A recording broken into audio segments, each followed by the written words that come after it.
నమస్తే ఫ్రెండ్స్. ఈరోజు మన కస్టమర్ ఒకరు Dell Inspiron laptop moving closing చాలా హార్డ్గా అవుతుందని వచ్చారు. దాన్ని మనం చెక్ చేసి చూస్తే హింజెస్ టూ సైడ్ కంప్లీట్గా డ్యామేజ్ అయింది.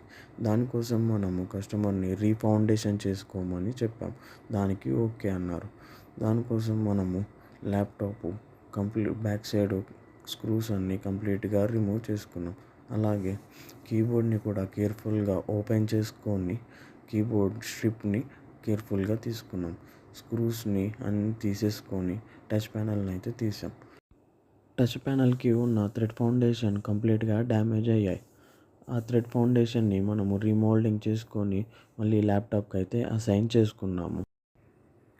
మళ్ళీ బ్యాక్ సైడ్ స్క్రూస్ అన్నీ కంప్లీట్గా వేసేసుకొని laptop two sides opening closing కరెక్ట్గా ఉందో లేదో చెక్ చేసుకొని ల్యాప్టాప్ని అయితే కస్టమర్కి హ్యాండ్ ఓవర్ చేసేసాం. ఇలాంటి మోర్ టెక్ వీడియోస్ కోసం మన ఛానల్ని సబ్స్క్రైబ్ చేయండి.